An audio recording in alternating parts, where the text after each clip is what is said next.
여러분 안녕하십니까. 시사토크 불독 윤동현입니다. 올해로 지방자치제가 부활한 지 딱 30년이 됐습니다. 특히 지난해에는 지방자치법이 전면 개정되기도 했었는데요. 오늘 시사토크 불독에서는 지방자치의 부활 30년을 짚어보고 앞으로 어떤 변화가 있을 예정인지 함께 이야기 나눠보도록 하겠습니다.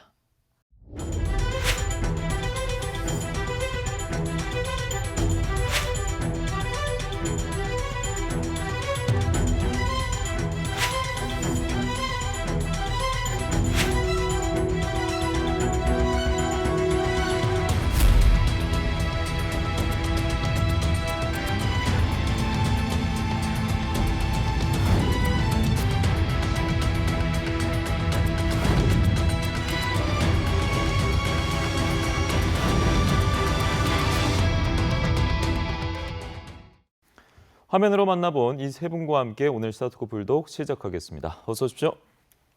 반갑습니다. 네, 반갑습니다. 지방자치제가 이제 부활한 지는 올해로 딱 30년이 되었습니다. 이 30년의 시간을 어떻게 또 돌아보시고 생각하시는지 소감부터 듣도록 할 텐데 먼저 김종대 의원님은 91년부터 계속 의원직을 해오셨기 때문에 이 30년의 시간이 남다를 것 같습니다. 소감부터 듣겠습니다. 예, 91년도부터 지방의회 의원이 돼서 활동을 해온 저로서는 굉장히 감회가 새롭습니다. 사실 논의에 보면 나이 30이면 이립이라고 해서 뜻을 확고히 세우고 홀로 선다 뭐 그런 뜻으로 되어 있는데 지금 30년이 지난 그 지방자치제가 대부분의 권한과 자원과 재정이 중앙에 집중되어 있습니다. 그러다가 보니까 지방정부가 어떤 일을 하는 데 있어서 자율성을 가지고 그리고 독립적으로 일을 하는 데는 굉장히 애로가 많습니다. 그래서 그럼에도 불구하고 지금 그나마 지방자치제의 중요성이나 그리고 역할과 기능에 대해서 그것이 국가 경쟁력이 되고 그리고 또 국민들의 복리 정진에 도움이 된다고 하는 인식이 널리 확산되면서 많은 분들이 이 부분에 관심을 갖고 있는 것에 대해서 그나마 다행스럽게 생각하고 훌륭한 지방자치제가 되기 위해서는 결국은 주권을 가진 주민들이 주인의식을 가지고 풀뿌리 민주주의의 그 생활정치에 적극적으로 참여하는 것이 참 중요할 것 같습니다. 네, 이어서 이혜련 의원님 말씀 듣겠습니다. 네, 지난 30년간 쭉 진행되었던 지방자치제를 보면서 많은 성과도 분명히 있었습니다. 그런데 또 시행착오도 많이 있었고 그로 인해서 많은 과제들이 또 산재해 있다고 생각합니다. 그래서 이런 과제들을 앞으로 또 풀뿌리 민주주의 실현을 위해서 어떻게 해 나가야 할 것인가 생각하면서 또 지방의원으로서 또 저희의 역할이 중요하지 않나 생각합니다. 네, 이어서 정원식 교수님 듣겠습니다. 이 30년이라는 세월이면은 뭐 결코 짧은 세월은 아닌데 하나의 어떤 제도가 발전하고 정착한다는 게 참 어렵구나 하나 그런 어떤 새삼스러운 생각을 한번 해봤습니다.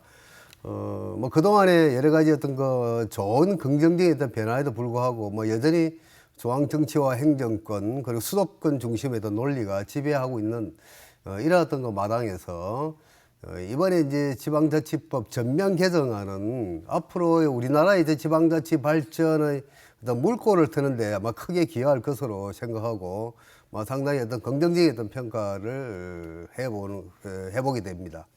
말씀대로 이 30년이라는 시간이 정말 짧지 않습니다. 강산이 3번 변할 시간인데 지방자치가 부활한 지 30년이 됐고 그렇다면 지금까지 뭐 간단하게 잘한 것, 못한 것, 그리고 성과와 또 지금 보이는 과제가 있다면 어떤 것들이 있는지 교수님부터 말씀해 주실까요?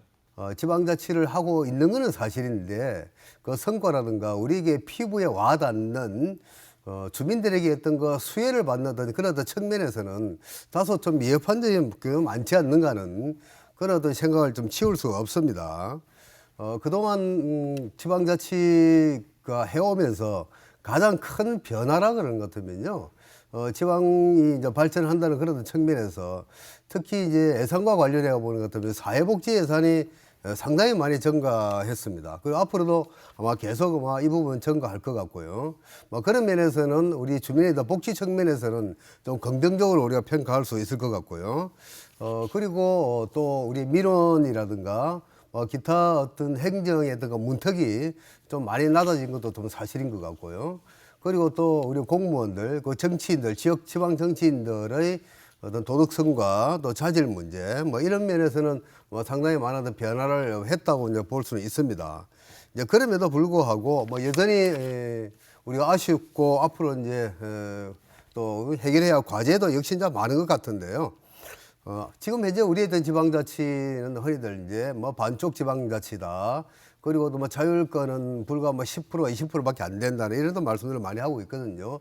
뭐 이런 부분은 계속 이제 또 우리가 보완되어야 할 부분이고, 특히 이제 재정분권 문제 같은 경우는 더욱더 우리가 보완해야 될 부분인과 함께 또 중요한 게 그 지방자치의 어떤 그 수혜자라고 할 수 있는 우리 지역 주민들의 어떤 학습 능력과 그리고 또 영양 문제, 이런 어떤 문제를 함께 우리가 또 고려해서 지방자치단체에서는 또 교육 문제에 특히 좀 관심을 많이 가져줘야 되지 않을까 하는 이런 어떤 생각을 한번 해봅니다. 네.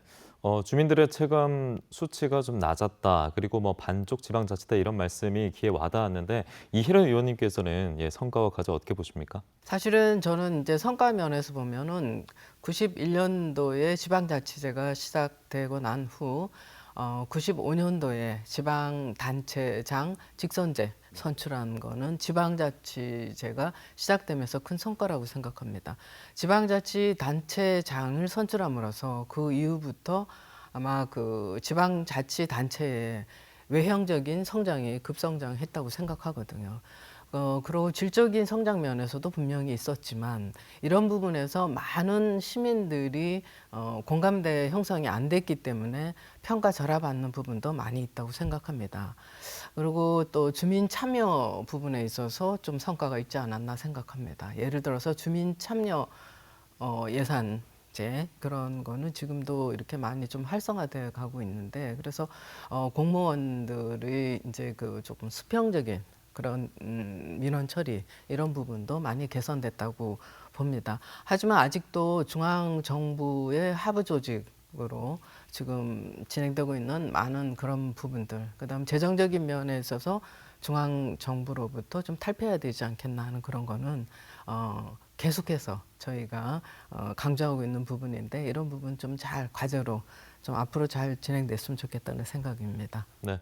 그 지역 문제에 대해서 지역 사람들이 자유의지에 의해서 계획하고 또 실행하고 그 결과까지도 책임지는 것이 지방자치제입니다.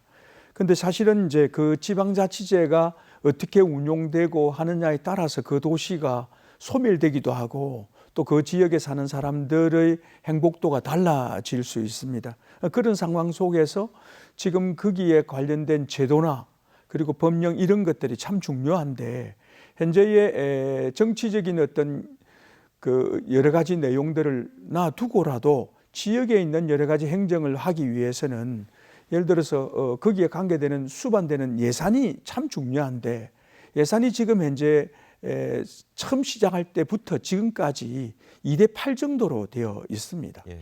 그러다가 보니까 정책을 수행하는 데 너무나 어려운 부분이 있고, 창원시 같은 경우만 보더라도 예산의 규모가 굉장히 많지만 25% 정도가 우리 자체 사업이고, 그리고 54% 정도가 국가유임 사무에 예산이 들어가는 겁니다. 그러다가 보니까 사실 예산이 없는 가운데 어떤 일들을 훌륭하게 수행하는 데는 어려움이 많습니다. 그러는 가운데 이번에 코로나에 관련해서 여러 가지 공공의료가 감당하지 못한 것을 우리 지역에 있는 민간 의료들이 많이 관계하게 됐고, 그리고 또 실질적으로 생활치료센터라든지 그리고 또 그 드라이브 스루를 만들어서 검진을 한다거나, 그리고 또 실제로 그 사회 안전망이 무너졌을 때 지방이 감당하는 일들이 굉장히 많거든요. 그러기 위해서는 결국은 예산이 어떻게 수반되느냐가 참 저는 중요하다고 생각하는데, 여러 가지 중요한 것 중에서 그럼에도 불구하고 이 예산이 어떻게 만들어지느냐에 따라서 달라질 것인데, 이것이 이번에 32년 만에 만들어진 그 지방자치법 안에서도 이게 완전히 만들어지질 못했어요. 예. 그러다가 보니까 지방자치제가 운용이 되는데 굉장히 어려움이 많지 않냐 하는 생각이 듭니다. 네. 일단은 어떻게 바뀐 건지 들어봐야 될 텐데요. 교수님 말씀 듣겠습니다. 예, 이번에 전면 개정안이라고 이제 얘기를 하고 있는데요. 지금 지방자치법이 약 211개 조항이 있습니다. 예, 그래서 그 중에서도 세부 항목까지 포함되는 것 같으면 상당히 많은 부분을 차지하고 있기 때문에, 그럼 하나하나 다 열거하기는 좀 그렇고요. 좀 대표적으로 보면요. 좀 두드러지게 큰 변화를 보면요. 일단 주민의 어떤 참정권이 좀 강화됐다는 그런 어떤 측면하고요. 그 다음에 지방의회의 어떤 독립성과 함께 그리고 또 책임성도 함께 묻는 그런 어떤 조항들이 좀 눈에 띄고요. 그 외에도 뭐 여러 가지가 있어요. 지방자치단체 구성을 자유롭게 주민의 의사에 이제 맡겨서 좀 다양하게 이제 구성한다든가, 그리고 또 뭐 특별지방자치단체를 이제 구성할 수 있는 세부적인 어떤 조항을 마련했고요. 특히 이제 지방의회와 관련되는 많은 더 조항들이 있습니다. 유급보좌관제를 도입한다든가, 그리고 지방의회의 사무처의 어떤 인수권을 좀 독립시킨다든가 하는 뭐 이런 어떤 여러 가지 어떤 변화 사항들을 우리가 볼 수가 있습니다. 자, 그렇다면 이혜련 의원님, 이번 전면 개정된 지방자치법 각별히 뭐 기대가 되거나 좀 긍정적으로 평가할 수 있는 내용들은 어떤 게 있을까요? 네, 지금 그 지방자치제 전면 개정안에서 보면 주민 참여 강화, 그 다음에 지방의회 역량 강화, 그리고 그 입법 자치 강화, 이런 부분에 중요한 항목이라고 저는 생각하거든요. 그런데 이런 게 행정적으로 모든 게 순조롭게 되기 위해서는 입법이 제대로 서야 된다고 생각합니다. 그런데 여기서 각별히 조금 제가 봤을 때 입법기관과 또 집행기관이 엄연히 구분되어 있는 부분에 있어서, 자, 입법기관이 그 집행기관과 엄연히 구분되어 있는 이 부분은 앞으로 의정활동화나 입법기관에서 집행기관에 대한 감시감독 부분이나 이런 견제 부분에 있어서 더욱더 의원들이 의정활동하는데 훨씬 더 활성화될 수 있다라고 생각하거든요. 예. 결국 우리 의원들이 의정활동을 활성화될 수 있게 한다면 그것은 의회의 발전이고, 나아가서 보면 지역에 있는 우리 주민들에게 그 몫이 다 돌아갈 거라고 생각합니다. 그래서 그런 소소한 목소리까지 다 이게 전달될 수 있고 또 수행될 수 있는 그런 의정 활동이 될 수 있기 때문에 조금 그런 부분에 있어서 조금 기대를 가지게 됩니다. 이번에 이제 전면 개정안 내용에 큰 두 가지 축이 있습니다. 네. 하나는 자치분권을 강화시켰던 일이고, 하나는 주민 참여를 강화시켰던 두 가지가 큰 축인데, 네. 사실은 이제 지방분권을 강화시키면서 지방자치단체라든지 지방의회에 여러 가지 이 근한도를 많이 주었다고 하는 걸 제도화시켰다고 하는 것이 평가할 할 내용이고, 그 다음에 이제 주민 참여가 참 중요한데, 거기에 관련해서 구체적으로 예를 들어서 주민의 어떤 조례 제정권이라든지 발안권이라든지 또 그리고 소환권이라든지 뭐 이런 것들을 많이 만들어서 주민들이 많이 참여할 수 있도록 하는 그런 쪽에 초점을 맞추었던 것이 저는 굉장히 중요하다고 생각되어지고, 그리고 그 안에는 보면 자치경찰제라든지 아니면 또 중앙정부와 지방정부의 협력 체계를 제도화시켰다고 하는 것도 중요한 일입니다. 사실상 지금 중앙정부에서는 지방을 인정하지 않았거든요. 그런 부분에 있어서 제도화시켰다고 하는 것이 굉장히 중요하고, 그런 측면에서 지방자치제를 활성화시키는데 좀 기여했다 하는 것이 평가할 만한 내용이라고 생각하지만 그래도 아쉬운 부분이 많습니다. 예. 그래서 교수님도 자치분권 강화, 주민 참여 확대 이런 이야기들이 많이 나오고 있는데 긍정적으로 보신다면 어떤 부분이 있을까요? 네, 방금 이제 두드러진 특징을 이제 두 분께서 이제 말씀을 하셨는데요. 우리 이 의원님께서 이제 입법부와 이제 집행부의 어떤 대립형 견제적인 어떤 구조, 지금 우리나라는 이제 천편일률적으로 전부 다 이런 어떤 기관 구성 형태를 이제 가지고 있죠. 그런데 이번에 이제 지방자치법 개정안에서 보면요, 지역 특성과 주민 투표, 주민의 의사에 따라 가지고 이를 달리 이제 할 수 있는 그런 어떤 기관 구성 형태를 이제 제안하고 있습니다. 예를 들은 것 같으면은 지금은 우리나라 같은 경우에 지방자치단체장, 집행부에 있던 장이 입법부보다 훨씬 강력한 권한을 가지고 있거든요. 그래서 상황에 따라 가지고는 사실은 그 입법부라는 게 주민을 대표하는 기관 아닙니까? 그래서 지방의회가 중심이 되는 그런 어떤 기관 구성 형태도 가능하다. 뭐 이런 것이 뭐 상당히 어떤 긍정적으로 평가할 수 있는 그런 어떤 부분인 것 같습니다. 예. 돌아보면은 지방자치 부활 30년 분명 명과 암이 있었습니다. 그리고 전면 개정이 됐는데 역시나 또 아쉬운 부분은 존재하는 것 같은데요. 이혜라 의원님께 어떤 부분이 있는지 듣겠습니다. 네, 그럼에도 불구하고 보면 미반영된 사항들이 좀 있습니다. 예. 근데 미반영된 사항 중에 보면 지방자치제의 그 자율적인 그 조직권, 그리고 주민자치회가 보면 제도 도입 자체가 무산됐거든요. 그래서 이 부분이 참 좀 안타까운 부분이라고 생각하는데 주민 참여 강화를 지금 주장하면서도 강화해야 된다고 하면서도 사실 주민자치회가 이렇게 법률적으로 명문화되지 못한 부분에 있어서 아쉬움이 남는데 주민자치위원회라는 게 진행돼 오다가 행안부에서 주민자치회를 시범적으로 해서 지금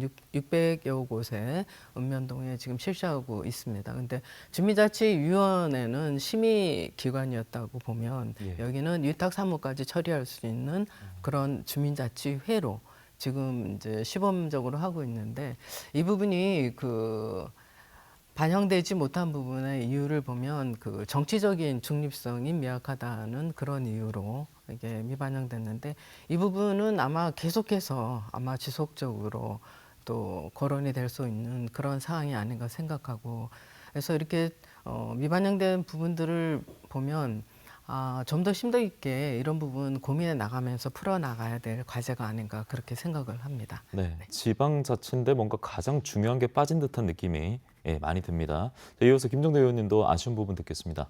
예, 아쉬운 부분이 참 많습니다. 그럼에도 불구하고 제도적으로 법령적으로 문제가 있습니다. 예. 헌법 117조에 보면 지방자치단체라고 이야기하고 있습니다. 지방정부로서 인정하지 않고 있는 거지. 그리고 91년도에 이 지방자치제가 부활되면서 시행될 때 우리가 갖고 있는 생각, 지방자치제를 운영하는 데 있어서 굉장히 이 기본적인 어떤 생각을 거기 담지 않고 지방자치제라고 하는 정신을 담지 않고 단순하게 갑자기 법령을 만드는 가운데 사실은 그 지방자치법 목적에도 그런 게 나와 있지만은 지방자치를 굉장히 경시하는 듯한 내용들이 많이 담겨져 있어요. 그 중에서 뭐 여러 가지 있지만은 그 재정의 분권입니다. 재정의 분권이 만들어지지 않고는 지방자치제가 홀로 서기가 힘듭니다. 왠가하면 재정이 없는데 정책을 수립하고 집행할 수가 없지 않습니까? 그렇기 때문에 그렇고 예를 들어 창원 같은 경우는 작년에 결산액이 4조 9,800억 정도 됩니다. 그럼에도 불구하고 우리가 재정 자립도가 34.5% 정도밖에 안 돼. 그 중에서 이제 재정 자주도라고 하는 것이 있는데 58.78%밖에 안 됩니다. 굉장히 낮은 거지. 그래서 제가 볼 때는 이런 재정 규모를 가지고는 사실 자주적인 어떤 지방자치제를 할 수 없기 때문에 이런 것에 대한 어떤 인식의 제고가 분명히 있어야 되고 그뿐만 아니고 지방정부의 어떤 경쟁력이 국가 경쟁력이 된다는 것 그리고 또 국가 발전의 성장 동력으로서 이 지방자치제를 운영해 나가야 되는데 그런 부분에서 아직도 미진한 부분이 많이 있습니다. 예, 가장 기본적인 문제가 해결 안 돼. 예, 말씀하십시오. 네네. 우리가 지적 안 할 수가 없는데요. 방금 이제 두 분께서 이제 말씀하셨던 여러 가지 또 아쉽고 또 미흡한 점은요. 근본적으로 이제 제가 보기에는요. 지방자치라고 하는 것은 방금 이제 말씀하셨듯이 우리 지역에 있는 문제를 우리 스스로 해결할 수 있는 기본적인 어떤 법률을 제정할 수 있는 권한이 있어야 돼요. 누구보다 우리 지역 문제를 가장 잘 알고 있는 사람은 우리 지역 주민이고 우리 지방자치단체거든요. 그런데요, 이런 어떤 관련되어 있는 정책이라든가 조례를 이제 만들기 위해서는요, 상위법인 법령의 범위 안이라는 것을 딱 한정되어 있습니다. 그렇기 때문에 다른 어떤 자율적이고 탄력적인 그런 어떤 법률 조례를 우리 스스로 만들 수 없다는 겁니다. 이런 것 때문에 가장 큰 걸림돌이 이제 된다는 점이고요. 이런 어떤 그 법령의 범위 안이라는 이런 어떤 규정 조항을 이번 전면 개정안에서도 결코 해결하지 못했거든요. 뭐 이런 것은 앞으로 이제 반드시 시정돼야 할 그런 어떤 문제라고 생각을 합니다. 개정된 지방자치법에 대해서 이야기 나눠보고 있는데 이제 올 한 해가 유예 기간이고 내년부터 본격 시행되는 걸로 알고 있습니다. 우리 지역 경남에서도 그래서 이제 여러 가지 준비를 하고 있는데 저희가 영상으로 담아왔거든요. 보고 오시죠. 경상남도는 동남권 메가시티의 과정인 경부울 광역특별연합의 출범을 내년 1월로 잡고 있습니다. 경부울 공동준비단이 실무 협의를 시작했고 4월엔 경부울 합동추진단의 발족, 10월엔 광역특별연합 규약 제정을 목표로 하고 있습니다. 어떤 민관 거버넌스 체제의 한 6개월 정도라도 하나의 TF 같은 게 좀 이렇게 만들어져서 좀 지속적인 논의들이 이루어졌으면 하는 바람이 있습니다. 도내 305개 읍면동의 주민자치위원회 중 88곳이 유상과 권한이 강화된 주민자치회로 전환이 됐고 나머지는 전환 진행 중입니다. 주민조례 발안법, 주민소환 투표법과 연계하여 변경되는 주민참여제도 전반에 대한 조례 등을 차질 없이 준비할 계획입니다. 내년 1월 출범하는 창원 특례시의 특례 권한은 899개 사무를 발굴했는데 앞으로 4개 시의 공동 특례 발굴, 중앙부처의 특례시 추진 전담기구 설치, 이양 법제화를 추진할 계획입니다. 네, 지방자치법 개정 속에 부울경이 추진하고 있는 지방정부, 동남권 메가시티 특별연합이 중앙정부의 지원을 이끌어내고 있다는 점에서는 의미가 있어 보였습니다. 자, 지방자치의 관점에서 동남권 메가시티를 평가한다면 세 분은 어떤 생각을 갖고 계신지 궁금한데요. 먼저 교수님 말씀 듣겠습니다. 예, 동남권 메가시티가 요즘 상당히 지금 이제 관심 그리고 화두가 되고 있는데요. 사실 지방자치라든가 지방분권의 어떤 관점에서 보는 것 같으면요, 좀 모순적이고 좀 역설적인 현상이다 이렇게 이제 볼 수가 있을 것입니다. 그렇지만 그럼에도 불구하고 이제 순기능적인 측면에 이제 많이 이제 가지고 있다는 점을 이제 제가 좀 말씀드리고 싶은데요. 잘 아시겠지만 우리가 수도권 집중이 굉장히 심각합니다. 또 반면에 지방의 소멸 문제도 역시 간과할 수 없는 어떤 중요한 우리의 어떤 과제고요. 자, 그래서 이 동남권 메가시티라는 것은 국토 균형 발전한 측면에서 좀 긍정적으로 우리가 평가해 볼 부분이 있다는 겁니다. 우리가 자유시장 경쟁 체제에서 사람과 자본의 그 이동을 자유롭게 이동하고 있는 것을 강제적으로 막을 수는 없습니다. 자, 그렇기 때문에 이러한 어떤 문제를 어떻게 해결해야 되느냐. 지역과 도시끼리 뭉쳐야 되는 겁니다. 이 길이 가장 최선의 방법이라고 저는 생각하고요. 물론 어떤 지방자치라는 것은 구역이 작으면 작을수록 좋습니다. 뭐 그거는 우리가 인정을 하면서도 이 광역시행할거리라든가 대도시권 한다는 것은 규모의 어떤 경제라든가 어떤 효율성 측면에서 좀 긍정적인 측면이 있고요. 특히 이제 우리가 광역 교통망을 구축한다든가 뭐 환경 문제라든가 광역 경제권이라든가 이런 것 같은 경우는 역시 좀 규모화하는 것이 보다 더 효율적이거든요. 뭐 이것을 통해 가지고 수도권에 대응할 수 있는 하나의 큰 축을 만든다는 겁니다. 우리는 모든 것이 균형이 있어야 되거든요. 하나의 어떤 일극 체제를 가게 되는 것은 결국은 그거는 성장보다 어떤 후퇴밖에 안 되거든요. 그래서 수도권에 대응하는 큰 축을 형성한다는 그런 측면에서는 상당히 우리가 긍정적으로 앞으로 주시해 볼 부분이라고 생각을 합니다. 네. 또 하나의 수도권을 만든다 이런 평가 속에서는 긍정적인 부분이 엿보였습니다. 김정대 의원님은 지방자치 관점에서 동남권 메가시티 어떻게 보십니까? 예, 그 동남권 메가시티는 두 가지로 봐야 됩니다. 하나는 행정적인 어떤 그 행정적으로 통합하는 내용이 하나 있고, 그 다음에 이제 경제적인 측면입니다. 경제적으로 통합을 통해서 결국은 중앙에 집중되고 있는 여러 가지 이 사례들에 대해서 우리가 규모 있게 그 대응하고 그것을 우리의 경쟁력으로, 지역 경쟁력으로 삼자, 이런 것이 이제 기본적인 뜻이고, 어떻게 말하면 이게 이제 그 지방의 어떤 생존 전략 중에 하나라고 볼 수가 있습니다. 사실상 지금 이제 각 지방자치단체마다 각자 도생을 통해 가지고 중앙에 우리가 경쟁하기로는 현실적으로 어렵기 때문에 이런 제도를 통해서 지역의 경쟁력을 가져가지고 지역을 발전을 유도하고 지역균형 발전을 도모하자 이런 얘기인데 한마디로 이렇게 하다가 보면 지역 간에 거점 도시가 만들어지고 또 한쪽으로는 변두리가 나올 수가 있습니다.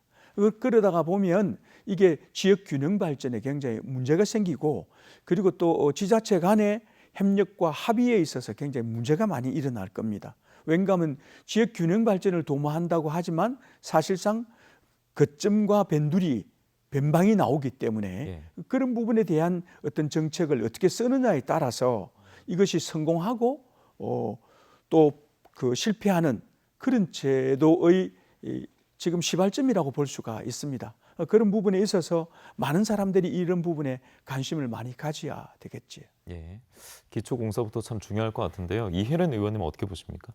네, 앞서 두 분께서 정말 설명을 잘 해주셔서 오히려 제가 충분한 이해가 된 것 같아요. 근데 그 수도권을 견제하기 위한 어떤 정책적인 전략이라는 것은 충분히 공감을 합니다. 하고 경제권적인 면, 그다음에 교통망이라든가 기타 등등 함께 협력하고 함께 공유할 수 있는 그런 부분을 만들어가는 것. 수도권의 블랙홀 현상으로 인구 유출 문제, 그다음에 인구 이제 감소로 인한 소멸 지역, 기타 등등 이런 부분들로 인한 문제들이 많이 발생하고 있는데, 근데 창원시는 어떨까라는 생각을 해봤어요. 근데 창원시는 이제 내년이 되면 특례시로 이제 되면 그러면 메가시티 동남권 메가시티와 창원시와의 관계, 경상남도와 창원시가 어떻게 같이 윈윈해서 갈 수 있겠느냐 하는 문제, 이게 숙제로 남는다고 생각하거든요. 그래서 이런 부분에 있어서도 더욱더 협력하고 같이 나가야 하는 그런 상황인데 아주 어려운 문제가 남아있다고 저는 생각합니다. 이 네. 부분에 있어서. 인프라도 부족하고 일자리도 부족한 상황에서 또 인구 소멸 위기까지 나오고 있는 가운데 그래서 뭉침의 중요성을 알고 동남권 메가시티가 등장했고 말씀해 주신 대로 이제 창원 특례시도 출범하지 않습니까?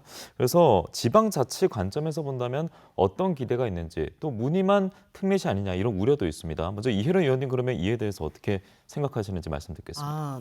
기대 반 우려 반이죠. 사실은 보면 특히나 창원 같은 경우에는 특례시가 지금 경기도에 세 곳이지 않습니까? 세 개 도시가 경기도에 있고 저희 이제 창원이 남쪽에 하나 있는데 이것도 세 개 도시는 자연 발생적으로 성장한 도시입니다.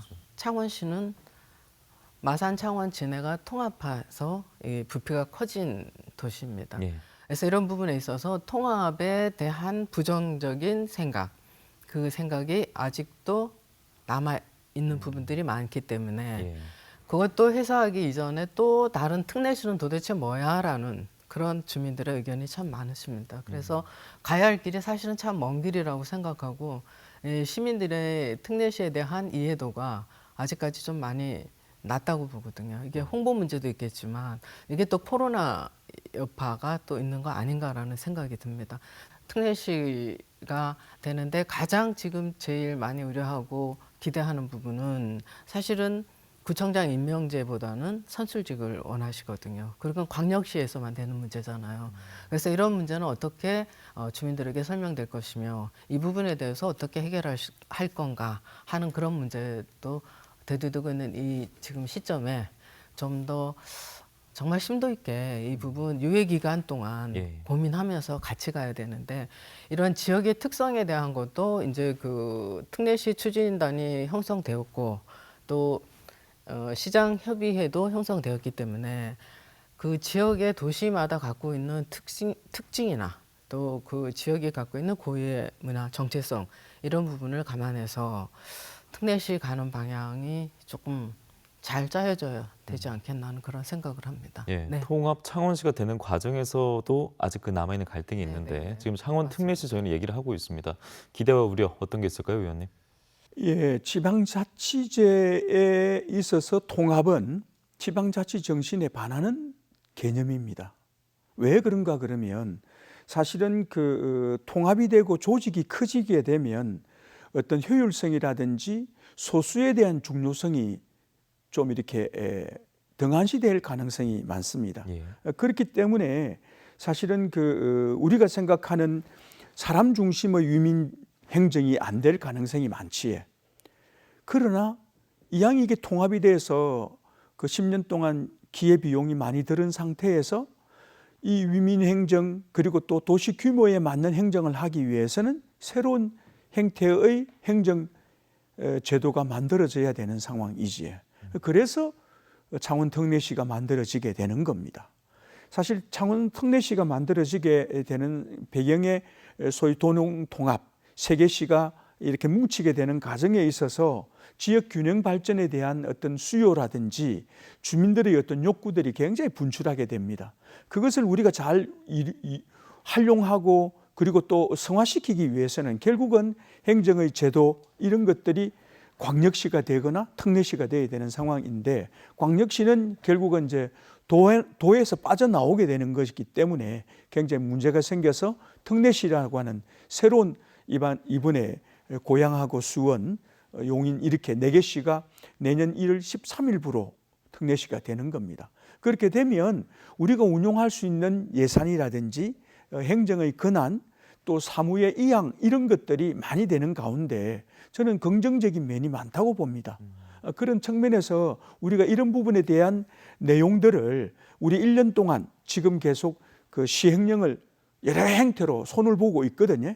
예를 들어 중앙정부와의 관계 그리고 또 강력 도하의 관계 이런 것들을 시행령에서 잘 담아가지고 우리 창원시가 발전해 나가는데 어떤 밑거름이 될 수 있는 그런 것들을 지금 준비하고 있어서 많은 사람들이 참여하면서 이것을 가꾸어 나간다고 한다면 이 지역에 사는 사람들의 삶의 질이 향상되고 행복도가 높아질 것이라고 저는 확신하고 있습니다. 예, 두 분의 말씀 듣고 정원식 교수님은 어떤 생각 드셨습니까? 창원 특례시 같은 건 조금 이제 성격이 좀 다른데요. 글자 그대로 좀 특별하거든요. 우리나라에서 행정구역에 특별이라는 명칭이 이제 붙은 경우는요. 서울특별시, 그리고 제주특별자치도, 그리고 세종특별시 이렇게 되어 있습니다. 이런 이제 특별한 지방자치단체로 이제 인정을 하거든요. 그렇게 함으로 인해 가지고 주민들에게 이제 행정 서비스라든가 정책 개발 사업 같은 이런 어떤 특례를 좀 인정한다는 그런 얘기거든요. 그러니까 또 창원 같은 경우 특례시라는 것 같으면은 창원은 더 특별한 성격을 가지고 있다는 겁니다. 아까도 앞에서 말씀하셨다시피 세계의 어떤 통합지역이라는 특별한 그런 성격이 도시로 형성이 됐고요. 그리고 또 창원이 가지고 있는 여러 가지 어떤 지역적인 어떤 현안, 그리고 지역적인 특성, 예를 들어 같으면은 뭐 인구가 100만 이상이라는 어떤 그런 특성도 있고요. 그리고 창원 같은 경우는 우리나라에서 해안선이 가장 긴 해안선을 가지고 있어요. 그렇게 그런 어떤 측면에서 보는 것 같으면 해안선을 어떻게 개발해서 관광 자원화시키고 관광 개발하고 이것을 이제 지역 발전을 연계시킬 것인가 하는 어떤 이런 어떤 과제를 종래에는 이제 그대로 두게 되는 것 같으면 경상남도라든가 모든 어떤 허가의 어떤 절차를 밟아야 돼요. 그러나 이제 특례시를 통해 가지고 중앙정부하고 직거래를 할 수 있다는 점이죠. 이러던 측면에서는 우리가 지역 발전과 또 주민들의 어떤 서비스 혜택을 좀 앞당길 수 있다. 뭐 그런 어떤 측면을 우리가 또 들 수 있을 것이고요. 그 외에도 이제 특례시 이제 명칭이라는 에서 주는 어떤 그런 어떤 하나의 어떤 이점이 있죠. 대한민국 창원 특례시 이렇게 되거든요. 뭐 이렇게 되면 인해 가지고 국제적인 어떤 도시 어떤 이 브랜드 향상 뭐 이런 것도 우리가 기대할 수 있고, 그리고 시민에 대한 어떤 자긍심 뭐 이런 것도 함께 우리가 특례시를 통해서 할 수 있겠다. 그러나 중요한 것은 앞에서 우리가 김 의원님께서 지적하셨다시피 이제 시행령이 이제 지금부터 이제 손을 봐야 되는데요. 실질적인 창원 특례시의 어떤 성과는 이제 이 시행령이 이제 제정되는 이번 한 해가 결국 이제 입법 전쟁에 이제 들어갔다. 뭐 이런 어떤 차원에서 우리 시민들과 지방자치단체장 그리고 여러 정치인들이 뭐 함께 해야 되지 않을까 하는 이런 생각을 해봅니다. 예. 네. 지방자치, 이제 앞으로 지방의회 역할도 당연히 중요해질 수밖에 없을 것 같습니다. 특히나 이제 지방의회에서도 변화가 돋보이는 게 하나 있는데 바로 의원들을 보좌할 정책 지원 인력을 둘 수 있도록 했다. 요 점이 주목을 받고 있습니다. 이게 의원들이 꾸준히 요구해왔던 부분이다라고 알고 있는데 먼저 이혜련 의원님 말씀 듣겠습니다. 네, 이 부분 앞서 우리 선배님들이 많이 노력하신 분이죠. 또 전국 의장 협의회에서도 이 문제에 대해서 계속적으로 그러니까 요구한 그런 상황이라고 생각합니다. 그런데 또한 시민들 입장에서 보면 이게 논란의 대상이 되고 있죠. 지금 보면은 최소한 지방의회 의원이 되려고 그러면 입법 전문에 관련된 거는 전부 다 전문가가 되어야 되지 않느냐. 왜 정책 보좌관 필요하느냐라는 그런 의견들을 듣고 있습니다. 그래서 이 그 정책 보좌관이 어떤 정책 발굴해서 정책 발굴하고 자기 그렇게 나가야 되는 자리인데도 불구하고 혹 걱정하시는 분과 염려하시는 분들은 개인의 보좌관 역할로 끝나는 거 아니냐라는 이제 그런 염려의 목소리가 높죠. 네. 그래서 이런 부분에 있어서 이 정책 보좌관의 정책 발굴을 위해서 일하는 분이라는 거에 대한 어떤 그 조례나 이런 조금 보완이 필요하지 않겠나 하는 그런 생각을 합니다. 그렇지 않으면 좀 더 의원님들이 또 의정 활동하면서도 아마 이런 부분에 있어서 좀 더 명확히 정리돼야 되지 않겠나 하는 그런 생각을 해봅니다. 네. 네. 기존의 갈증들이 해소되는 이야기가 될까요? 의원님 어떻게 보십니까? 예, 사실 이번에 개정되면서 지방 정부가 가지고 있던 여러 가지 권한에 우리 의회가 견제 감시 기능을 가지고 있거든요. 그런데 법률적으로 제도적으로 그 내용이 굉장히 약했어요. 그리고 또 생활 속에서 여러 가지 다양한 문제를 다루게 되는데 거기에 전문성을 갖는 데에는 굉장히 한계가 있었습니다. 예를 들면 의사가 만약에 지방 의원이 됐다. 그러면 자기 그 전문 분야 말고 다른 거는 모를 겁니다. 쓰레기 문제 아시겠습니까?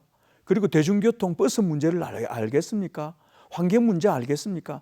그래서 결국은 어떤 사람이 들어오든지 간에 전문성을 키우는 보좌의 역할이 있었어야 되는 겁니다.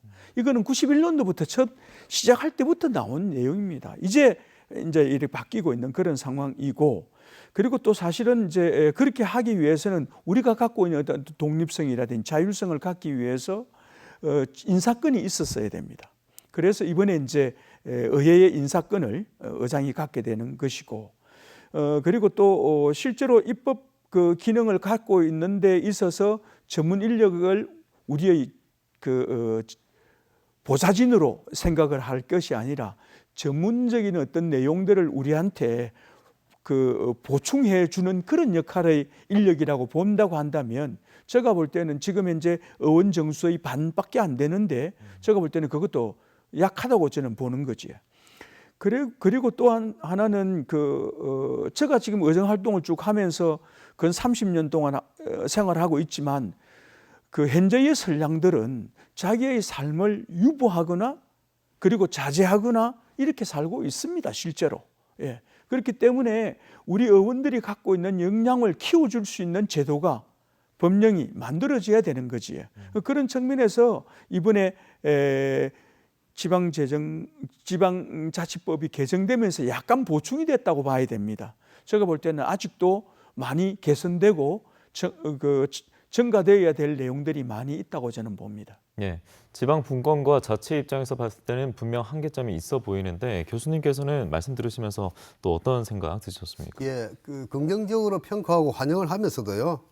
우리는 이 제도를 제대로 이제 살려 나가기 위해서는 많은 준비가 필요하다. 라는 점을 말씀을 좀 드리고요. 2022년부터 한 반 정도로 이제 청원하고 2023년에 이제 나머지 이제 반을 이제 청원하는 걸 이렇게 이제 계획이 되어 있습니다. 전문 보좌관은 의원 2명당 1명을 이제 두는 걸로 되어 있거든요. 그런데 그 숫자가 만만찮아요. 우리 경남 이제 도하고 그리고 기초 지방의회를 이제 다 이제 망라해야 되기 때문에. 자, 그래서, 이러한 전문 인력을 어떻게 우리가 이제, 단시간 내에 이렇게, 우리 확보할 수 있을까 하는 그게 이제 일단 하나의 더 과제고요.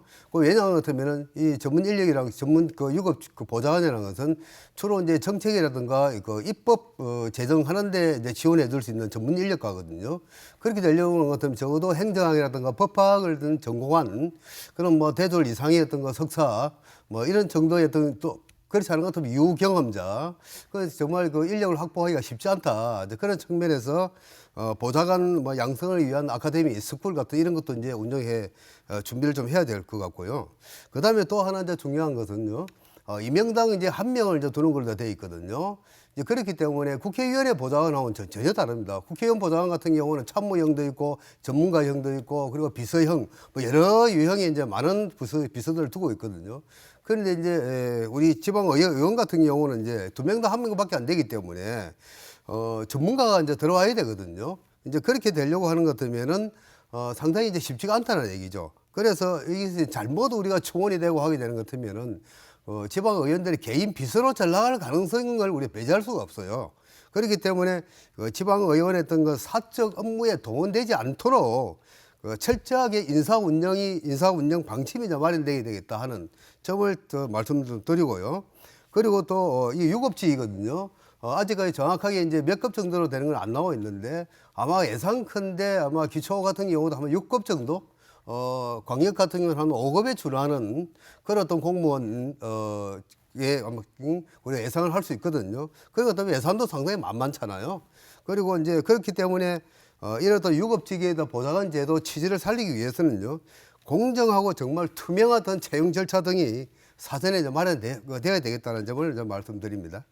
그런데 오늘 전반적으로 얘기를 들어보면은 이제 지방 의원이 이제 권한이 확대가 되고 힘이 좀 이제 강해질 수 있다 보니까 가장 문제인 것은 이제 그래도 여론은 좀 부정적인 시선이 지방 의원에게 좀 있는 것 같아요. 그래서 이번에 역할과 책임에 대해서 분명해야 되지 않냐 이런 질문이 있다면 어떻게 답변할 수 있겠습니까? 예, 사실 그 부정할 수 없는 일입니다. 사실은 우리가 하는 일에 대해서 선출직으로 뽑히는 사람들의 능력이 좀 약한 것도 사실입니다. 왜 약할까를 생각해 봤지. 그것은 제도에서 문제가 있다고 저는 봅니다. 한마디로 말해서 그 훌륭한 그 여러 가지 역량을 가진 사람들이 지방의회 의원으로서 활동할 수 있는 여러 가지 여건이 돼 있느냐, 예우는 되고 있느냐. 그리고 또 조금 전에 우리가 지적했지만은 들어가서 혼자서 북치고 장구치고를 다 해야 되는 상황이고, 아까 말씀드린 것처럼 자기 삶에 많은 것을 유보하고 자제해야 되는 그런 상황입니다. 그래서 제가 볼 때는 이 의정활동을 강화시키고, 그리고 또 의정활동이 우리 삶에, 그리고 주민들의 삶에 좋은 영향을 미치기 위해서는 좋은 선량을 뽑아야 된다고 저는 생각합니다. 그러기 위해서는 지금 지방자치제가 중앙정치에 예속이 되어 가지고 실제 주민이 갖고 있는 주권을, 그리고 또 지방자치제를 실질적으로 운용하는 데 있어서는 기초의회 같은 경우 적어도 공천제는 폐지가 되어 가지고 좋은 사람들이 많이 지방의회에 들어올 수 있도록 하고, 그에 맞는 예우를 해줘야 저는 좋은 사람들이 많이 진입할 수 있다, 저는 그렇게 생각하고 있습니다. 네, 이어서 이혜련 의원님도 말씀 듣겠습니다. 네, 공감하는 부분이 많습니다. 우리 김정대 대표님께서 하신 말씀 중에 지금 이게 심지어 언론에서 보면 극단적인 글도 봤습니다. 지방의회 꼭 필요하느냐 하는 정도의 그런 글도 보고 했는데, 그래서 이게 지방의원의 자질 문제나 또 이런 게 또 지방자치법 36조에 돼 있죠. 그래서 공공의 의무나 또 양심에 따라 역할을 다하는 거, 그다음에 이제 청렴도나 그다음 품위, 기타 등등 있습니다. 그런데 지금 어떤 사람을 뽑느냐는 저희가 하는 거 아니잖아요, 지금 이 부분이. 그래서 지역 주민들이 후보자나 의원님들하고 소통할 수 있는 그런 많은 어떤 자리가 좀 돼야 되고, 어떤 정보에 대한 것도 그렇고, 그래서 토론회장이나 이런 것도 많이 있어서 자질 문제나 이런 것들을 검증할 수 있는 어떤 제도적인 그런 게 필요하죠. 지금 선거하면 공천 받으면 다 된다, 그런 이미지로 만연해 돼 있지 않습니까? 공식적으로 만연돼 있죠. 네. 그래서 그런 부분에 있어서 지금 앞서 말씀하셨지만 공천제도 꼭 필요하느냐. 그렇다고 공천제도 하지 않고 그냥 민선으로 간다고 해서 이게 다 자질이 좋은 사람이 들어오느냐. 그건 아니거든요. 시민의식도 저는 굉장히 중요하다고 생각해요. 그래서 기초의원회를 할지라도 선거할 때 토론회 정도는 해야 된다. 그래서 시민들이 보고 평가할 수 있고 본인이 어떤 후보를 지지하고 이 사람은 우리 지역을 해서 어떻게 하겠다라는 거를 시민들이 판단해서 심의선을 뽑을 수 있는 그런 제도가 좀 보완되어야 된다고 생각합니다. 네. 교수님께서 추가하실 말씀 있으실까요? 예, 그 방금 말씀 이제 하셨던 그 도덕성과 전문성의 어떤 문제를 이제 해결하기 위해서 이번 지방자치법 전면 개정안에서는 그런 어떤 여러 해결책을 지금 이제 규정을 두고 있습니다. 예를 드는 것 같으면은 도덕성과 윤리 심사를 이제 강화시킨다는 것을 해놓고 있고요. 그리고 이러한 그 도덕성과 윤리 심사를 위한 특별위원회를 이제 설치를 하는데요.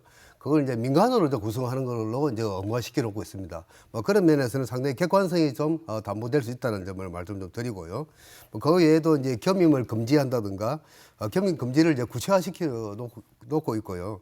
그리고 겸직을 하는 데 있어 가지고 지금은 현재 겸직할 수 있습니다. 지금 이제 원칙적으로는 겸직을 허용하고 예외적으로는 이제 금지시켜 놓고 있거든요. 지금 현재는 이제 겸직 내용을 갖다가 비공개를 하고 있습니다. 그런데 그 겸직 내용을 공개를 해야 된다는 그게 이제 규정으로 이제 들어가 있고요. 그 외에도 이제 보좌관 제도 도입을 통해 가지고 전문성을 향상시킨다든가 또 하나는 이제 지방의회 의원들이 이제 표결 방식입니다. 지금까지는 그렇게 안 했거든요. 그래서 지금 이번 그 전면 개정안에는요. 표결 방법의 어떤 원칙을 이제 기록 표결 원칙으로 이제 바꾸었습니다. 찬성과 반성을 이제 완전히 기록할 수 있도록요. 그렇게 이제 나타날 수 있도록 우리가 국회에서 하던 어떤 그 방식을 그대로 이제 적용하는 걸로 했거든요. 그걸 통해 가지고 이제 의원들의 이제 책임성을 좀 강화시킨다는 그런 어떤 점이 있고요. 그 다음에 뭐 의정 활동을 이제 구체적으로 그런 정보를 100% 이제 공개하는 걸 원칙으로 하는 그런 어떤 규정도 이제 들어 있어요. 이제 이를 통해 가지고 이제 책임성을 좀 강화시킨다는 그런 어떤 측면에서 방금 말씀드렸던 여러 가지 어떤 그 미흡한 점이 아마 다소 보완되리라고 생각을 합니다. 예.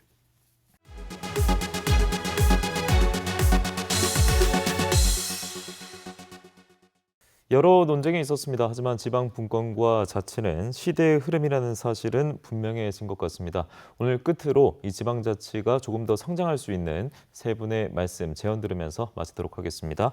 먼저 이희련 의원님 말씀 듣겠습니다.